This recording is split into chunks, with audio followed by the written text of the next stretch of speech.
வணக்கம். இன்னைக்கு நம்ம பார்க்க போற டாபிக் CSS காம்பினேட்டர்ஸ். ஆல்ரெடி நம்ம CSS ஸ்டார்டிங்ல செலக்டர்ஸ்னா என்னன்னு பார்த்தோம். நார்மலா நம்ம படிச்ச செலக்டர்ஸ் வந்து element selector, ID selector, class selector. இந்த செலக்டர்ஸை யூஸ் பண்ணி HTML சிங்கிள் எலமெண்ட்ஸா தான் நம்மளால செலக்ட் பண்ண முடியும். ஆனா இந்த காம்பினேட்டர்ஸ் யூஸ் பண்ணி பல்கான எலமெண்ட்ஸை நம்மளால செலக்ட் பண்ண முடியும். CSSல பாத்தீங்கன்னா 4 விதமான காம்பினேட்டர்ஸ் இருக்கு. ஃபர்ஸ்ட் வந்து டிசெண்டன்ட், ரெண்டாவது சைல்டு செலக்டர், மூணாவது அட்ஜசன்ட் சிப்ளிங், நாலாவது ஜெனரல் சிப்ளிங் செலக்டர். இந்த டாபிக் கொஞ்சம் கன்ஃபியூஷனா தாங்க இருக்கும். இந்த டாபிக் எப்படி ஒரு வெப் டெவலப்பருக்கு யூஸ் ஆக போகுதுன்னு நீங்க கேட்டீங்கன்னா, நார்மலா வந்து ஒரு பிகினர், ஒரு 1 year எக்ஸ்பீரியன்ஸ்டு வெப் டிசைனர் வந்து இந்த காம்பினேட்டர்ஸ் வந்து அவரோட கோட்ல யூஸ் பண்ண மாட்டாரு. அவர் ஃபுல்லாவே அந்த 3 டைப்ஸ் ஆஃப் செலக்டர்ஸ் மட்டும் தான் யூஸ் பண்ணி பண்ணுவாரு. ஆனா நீங்க வந்து ஒரு 5+ years எக்ஸ்பீரியன்ஸ்டு ஒரு வெப் டிசைனரோட சோர்ஸ் ஃபைல் எடுத்து பாத்தீங்கன்னா, கண்டிப்பா அவரோட CSS ஃபைல்ல இந்த மாதிரி செலக்டர்ஸை யூஸ் பண்ணி எலமெண்ட்டை ஃபெச் பண்ணியிருப்பாரு. அது மட்டும் இல்லாமல் நீங்கள் ஒரு பெய்டு வெர்ஷன் ஆன டெம்ப்ளேட், இப்போ சம்டைம்ஸ் கிளைண்டே நமக்கு வந்து டெம்ப்ளேட் பர்ச்சேஸ் பண்ணி கொடுத்துட்டு இது மூலியமா நீங்கள் ஒர்க் பண்ணுங்கன்னு சொல்லுவாங்க. ஸோ ஒரு ஃபாரின் டெவலப்பரோட கோடை நீங்கள் எடுத்து பார்த்தீங்கன்னா கண்டிப்பாக அவரோட CSS ஃபைலில் இந்த மாதிரி காம்பினேட்டர்ஸை யூஸ் பண்ணியிருப்பாங்க. அப்போ உங்களுக்கு கன்ஃபியூஷன் ஆகக்கூடாதுன்னு தான் என்னோட CSS டியூட்டோரியல்ல இந்த டாப்பிக்கை நான் ப்ரீஃபாக எக்ஸ்பிளைன் பண்ண போகிறேன். இப்போ இந்த 4 டைப் ஆஃப் செலக்டர்ஸையும் ஒரே எக்ஸாம்பிளில் நான் உங்களுக்கு கிளீனாக எக்ஸ்பிளைன் பண்ண போகிறேன். இப்போ நம்ம ஒர்க் ஃபைலுக்குள்ள போகலாம். இப்போ என்னோட ஒர்க் ஃபைல்ல பாத்தீங்கன்னா பாடிக்குள்ள ஒரு div tag கிரியேட் பண்ணிருக்கேன். இந்த divக்குள்ள ஒரு பேராகிராஃப், ரெண்டு பேராகிராஃப் எலிமெண்ட் எடுத்துட்டு வந்து வச்சிருக்கோம். மூணாவதா இருக்கிற பேராகிராஃபை இன்னொரு செக்ஷன் டேக்ன்ற டேக்கை கிரியேட் பண்ணி உள்ள பிளேஸ் பண்ணிருக்கோம். அப்புறமா நாலாவதா ஒரு பேராகிராஃப் செட் பண்ணிருக்கோம். div டேக்கை க்ளோஸ் பண்ணிட்டோம். ஆக மொத்தத்தில் இந்த divக்குள்ள பாத்தீங்கன்னா 1 2 3 4 பேராகிராஃப் டேக்ஸை நம்ம யூஸ் பண்ணியிருக்கோம். டிவ்வை க்ளோஸ் பண்ண பிறகு 2 பேராகிராஃபை நம்ம யூஸ் பண்ணியிருக்கோம். இப்போ இந்த ஒரே ஒர்க் ஃபைலை வச்சு இந்த 4 டைப்பையும் நான் உங்களுக்கு எக்ஸ்பிளைன் பண்றேன். ஃபர்ஸ்ட் டைப் பார்த்தீங்கன்னா டிசெண்டன்ட் செலக்டர், ஸ்பேஸ் யூஸ் பண்ணுவோம். இப்போ இந்த ஒர்க் ஃபைலோட அவுட்புட் நீங்க பார்த்தீங்கன்னா இந்த மாதிரி தாங்க இருக்கும். இதுல வந்து இப்போ என் ரெக்குயர்மெண்ட் என்னன்னு பார்த்தீங்கன்னா, இந்த டிவ்வுக்குள்ள இருக்கிற எல்லா பேராகிராஃபுக்குமே கலர் வந்து ரெட்டா அப்ளை ஆகும். ஆனா டிவ்வுக்கு வெளியே இருக்கிற பேராகிராஃபுக்கு எந்த ஒரு ஸ்டைலும் அஃபெக்ட் ஆகக்கூடாது. ஏன்னா அதுக்கு எனக்கு கலர் ரெட் தேவையில்ல. டிவ்வுக்குள்ள இருக்கிற எல்லா பேராகிராஃபுக்குமே எனக்கு வந்து கலர் ரெட்டா மாறணும். இந்த மாதிரி நேரத்துல தான் நம்ம இந்த மாதிரி காம்பினேட்டர்ஸ் யூஸ் பண்ணுவோம். இப்போ நான் இதை அப்ளை பண்றதுக்கு டிசெண்டன்ட் செலக்டர் யூஸ் பண்றேன். எப்படி பண்றேன்னு பாருங்க.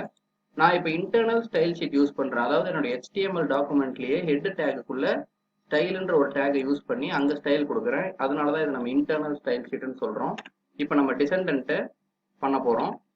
டிவ்க்குள்ள இருக்கிற எல்லா பேராகிராஃபையும் செலக்ட் பண்றதுக்கு div ஸ்பேஸ் பேராகிராஃப். ஓகேங்களா? இப்போ நம்ம ஸ்டைலை டிக்ளேர் பண்ணிட்டோம். இப்போ கலர் ரெட்னு கொடுக்கலாம். ஓகேங்களா? இது என்ன மாதிரி அவுட்புட் இப்போ உங்களுக்கு காட்டுதுன்னு பாருங்க. ரன் பண்ணிட்டேன். ஃபர்ஸ்ட் 4மே உங்களுக்கு ரெட்டா காட்டுது. அடுத்த 2 எந்த ஒரு கலருமே உங்களுக்கு அப்ளை ஆகல. ஸோ டிசெண்டன்ட் செலக்டர் அப்படின்னா என்னன்னு கேட்டீங்கன்னா, அந்த பர்டிகுலர் எலமெண்ட்டுக்குள்ள இருக்கிற எல்லா சப் எலமெண்ட்டுக்குமே இந்த ஸ்டைல் அப்ளை ஆகும். ஸோ நீங்க div ஸ்பேஸ் pன்னு கொடுத்தீங்கன்னா அந்த divக்குள்ள இருக்கிற எல்லா பேராகிராஃப் எலமெண்ட்டுக்கும் இந்த ஸ்டைல் யூனிக்கா அப்ளை ஆகுங்க. கிளியரா? ஸோ இப்போ உங்களுக்கு ஃபர்ஸ்ட் ப்ராப்பர்ட்டி புரிஞ்சிருச்சு. அடுத்ததான் நீங்க பாத்தீங்கன்னா சைல்டு செலக்டர். இப்போ இதே எக்ஸாம்பிள்ல உங்களுக்கு வந்துட்டு பேராகிராஃப் 1 2 4 இதுக்கு மட்டும்தான் ஸ்டைல் அப்ளை ஆகணும். பட் ஆனா இந்த செக்ஷனுக்குள்ள இருக்கிற பேராகிராஃபுக்கு ஸ்டைல் அப்ளை ஆகக்கூடாது அப்படின்னா நம்ம சைல்டு செலக்டர் யூஸ் பண்ணணும். சைல்டு செலக்டர் அப்படின்னு என்னன்னு கேட்டீங்கன்னா, இப்போ இந்த டிவ்வுக்கு பாத்தீங்கன்னா மொத்தம் 4 பசங்க, ஒரு பேராகிராஃப், 2 பேராகிராஃப், ஒரு செக்ஷன், ஒரு பேராகிராஃப். இந்த செக்ஷனுக்குள்ள இருக்கிற பேராகிராஃப் வந்து இந்த டிவ்வுக்கு பேர மாதிரி. ஸோ சைல்டுன்னு பாத்தீங்கன்னா 1 2 3 4 இருக்கு. கிராண்ட் சைல்டு 1 இருக்கு. ஆக நம்ம சைல்டு செலக்டர் யூஸ் பண்ணோம்னா இந்த பேராகிராஃப் 3க்கு மட்டும்தான் ஸ்டைல் ஆகும். இந்த செக்ஷனுக்குள்ள இருக்கிற பேராகிராஃபுக்கு ஸ்டைல் அப்ளை ஆகாது. சைல்டு செலக்டர் யூஸ் பண்றதுக்கு நீங்க யூஸ் பண்ண போற சிம்பிள் வந்து கிரேட்டர் தென் சிம்பிள். இப்போ நான் அதே யூஸ் பண்றேன். Paragraph greater than p. இப்போ நம்ம சைல்டு செலக்டர் இந்த டிவ்வுக்கு அப்ளை பண்ணியிருக்கோம். அவுட்புட் எப்படி வருதுன்னு பாருங்க. கிளியரா? பாத்தீங்கன்னா இப்போ இதுக்கு அப்ளை ஆகாது.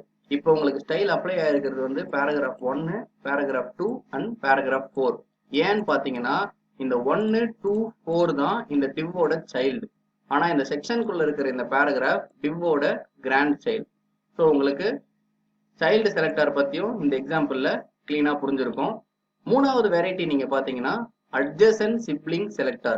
இப்போ எனக்கு அவுட்புட்ல வந்து இந்த 4 பேராகிராஃபுக்குமே எனக்கு வந்து ஸ்டைல் அப்ளை ஆக தேவையில்லை, இந்த ஒரே ஒரு பேராகிராஃபுக்கு மட்டும் அப்ளை ஆகணும்னு நினைச்சீங்கன்னா இதுதான் நம்ம adjacent சிப்ளிங்னு சொல்றோம்.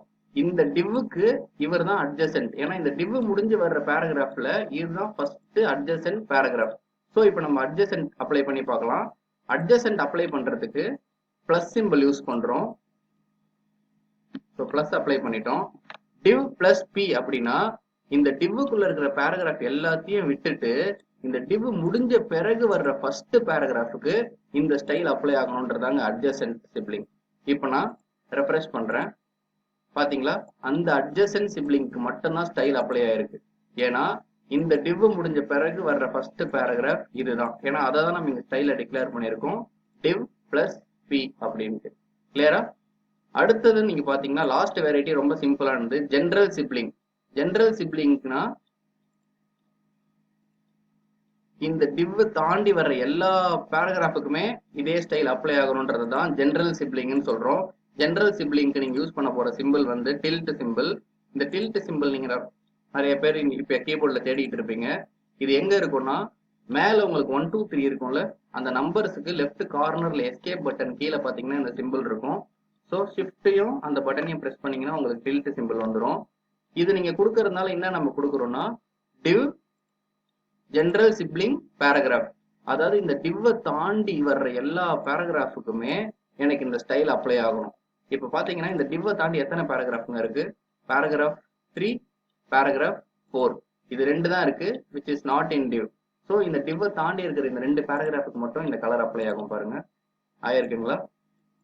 ஸோ இதுதான் ஜெனரல் சிப்ளிங் செலக்டர். புரியுதுங்களா? நான் வேணா மறுபடியும் ஒரு தடவை எக்ஸ்பிளைன் பண்றேன். Descendant Selector அப்படின்னு பாத்தீங்கன்னா டிவ்வுக்குள்ள இருக்கிற எல்லா பேராகிராஃபுக்குமே அப்ளை பண்றது. Descendant Selectorsக்கு நடுவில் இங்க ஸ்பேஸ் யூஸ் பண்ணுவோம். அடுத்துதான் நம்ம பார்த்த செலக்டார் வந்து சைல்டு செலக்டார். சைல்டு செலக்டாருக்கு நம்ம கிரேட்டர் தென் சிம்பிள் யூஸ் பண்ணுவோம். சைல்டு செலக்டார் அப்படின்னு நீங்க கொடுத்தீங்கன்னா இந்த டிவ்வுக்குள்ள இருக்கிற பேராகிராஃப் சைல்டு எலமெண்ட் மட்டும்தான். ஸோ 1 2 3 3 தான் சைல்டு எலமெண்ட். இந்த பேராகிராஃப் சைல்டு கிடையாது, இது கிராண்ட் சைல்டு. ஸோ இதுக்கு மட்டும் உங்களுக்கு ஸ்டைல் அப்ளை ஆகாது. நாலாவதா பார்த்தது adjacent செலக்டர். adjacentன்னு பாத்தீங்கன்னா adjacentக்கு நம்ம பிளஸ் சிம்பிள் யூஸ் பண்ணோம். adjacent சிம்பிள் கொடுத்துட்டீங்கன்னா இந்த div தாண்டி வர்ற ஃபர்ஸ்ட் பேராகிராஃபுக்கு எனக்கு இந்த ஸ்டைல் அப்ளை ஆகும். ஏன்னா நம்ம div பிளஸ் பின்னு கொடுத்துருக்கோம். ஸோ இந்த div தாண்டி வந்த ஃபர்ஸ்ட் பேராகிராஃப் இந்த பேராகிராஃப் தான். ஸோ இந்த பேராகிராஃபுக்கு மட்டும் நமக்கு ஸ்டைல் அப்ளை ஆகும். பாருங்க, ஆயிருக்கா? லாஸ்டா நீங்க படிச்சது வந்துட்டு ஜெனரல் சிப்ளிங்.